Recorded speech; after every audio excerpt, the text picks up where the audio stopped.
आज आपण बनवणार आहोत कापसासारखा सॉफ्ट केक, चॉकलेट केक, जो आपण कढईमध्ये बनवणार आहोत आणि तोही खूप सोप्या पद्धतीने बनवणार आहोत. एकदम कापसासारखा मऊ बनून हा तयार होतो आणि बनवायलाही फार कमी वेळ लागतो. आणि तुम्ही बघू शकता इथे खूप असा स्पंजी असा बनतो आणि खूप हलका बनतो. चला तर मग बघूयात रेसिपी. केक बनवताना सर्वात आधी कढई आपल्याला गरम करून घ्यायची आहे.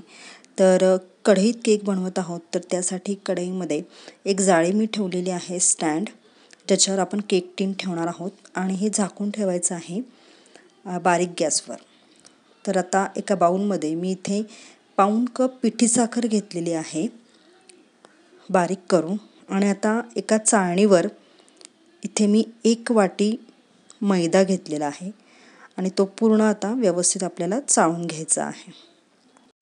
मैदा चाळून घेणं ही एक फार महत्त्वाची स्टेप आहे केकसाठी, कारण चाळल्यामुळे मैदा जो आहे त्याच्यामध्ये एअर क्रिएट होते आणि त्यामुळे आपला केक हा व्यवस्थित सॉफ्ट आणि चांगला स्पंजी होतो आणि फुलायलाही मदत होते.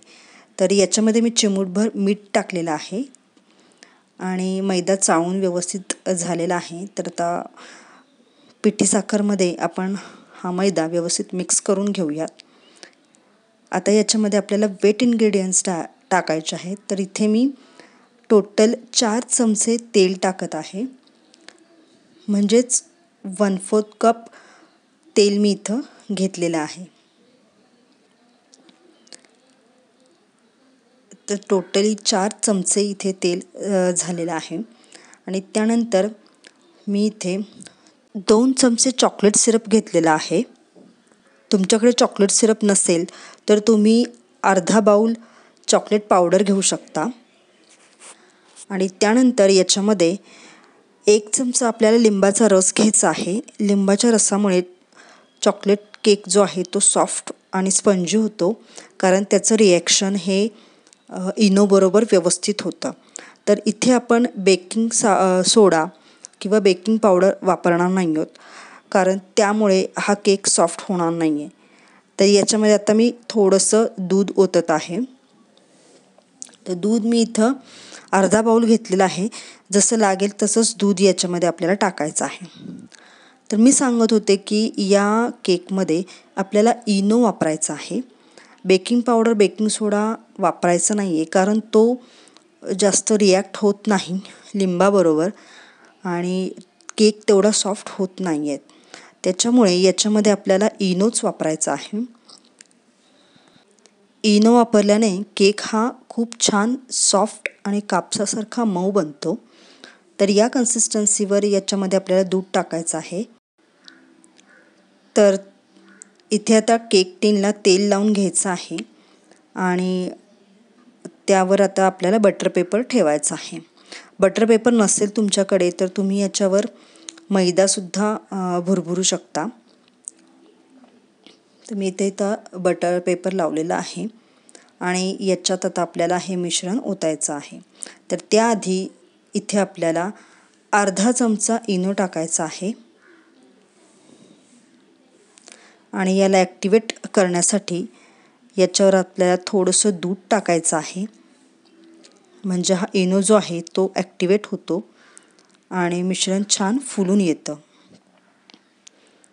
आता व्यवस्थित मिश्रण हलवायचं आहे आणि मिक्स करून घ्यायचं आहे. तर याच्यामध्ये जी एअर क्रिएट होते ती बेकिंग पावडर आणि बेकिंग सोडामुळे होत नाही, त्यामुळे इथे आपल्याला इनोच वापरायचा आहे. त्याचबरोबर 1 चमचा मी इथे कॉफी सिरप टाकलेला आहे. हे ऑप्शनल आहे. तुमच्याकडे जर कॉफी पावडर असेल तर तीही चालू शकेल. इथे आता मिश्रण बनवून तयार आहे चॉकलेट केकचं. तर ते आता आपण टीनमध्ये ट्रान्सफर करूयात. तर मी दिलेल्या या टिप्स वापरून तुम्ही जर हा चॉकलेट केक बनवलात तर तो कापसासारखा मऊ होतो आणि खूप छान स्पंजी असा केक बनून तयार होतो. तर आता एका स्पॅच्युलाच्या मदतीने मी हे सर्व मिश्रण या टीनमध्ये काढून घेत आहे. मध्यम आचेवर आपण हा केक बेक करणार आहोत. आता हा टीन कढईमध्ये आपण ट्रान्सफर करूयात आणि 20 ते 25 मिनटं आपल्याला हा केक बेक व्हायला लागणार आहेत. तर त्याआधी केक पूर्ण बेक होईपर्यंत झाकण अजिबात उघडायचं नाही आहे, ज्यामुळे केक हा व्यवस्थित बनून तयार होत नाही. 20 ते 25 मिनटानंतर आपण केक उघडून बघूयात. केक हा व्यवस्थित बनून तयार झालेला आहे. तर मी आता इथे चेक करून दाखवते तुम्हाला. या सुईला अजिबात केकचं मिश्रण कुठेही लागलेलं नाही आहे. याचा अर्थ केक हा व्यवस्थित बेक झालेला आहे आणि साईडनेही त्याच्या कडा व्यवस्थित सुटलेल्या आहेत. आता हा केक कढईमधून काढून घेऊन पूर्ण थंड झाल्यावरच डिमोल्ड करायचा आहे. तर तुम्ही बघू शकता केक हा व्यवस्थित बेक झालेला आहे आणि त्याला रंगही खूप छान आलेला आहे. तर आता हा केक आपण पूर्ण थंड झाल्यावर डिमोल्ड करत आहोत. तर आता याला एका डिशमध्ये उलटं करून टॅप करायचं आहे आणि डिमोल्ड करायचं आहे आणि याच्यावर जो बटर पेपर लावलेला होता तो मी आता काढून घेत आहे. तर मी ज्या सांगितलेल्या टिप्स आहेत या टिप्स वापरून तुम्हीही हा केक बनवून बघा.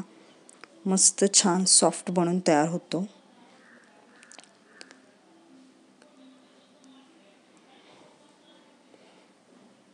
आता हा तुम्ही बघू शकता मस्त असा केक बनून तयार झालेला आहे.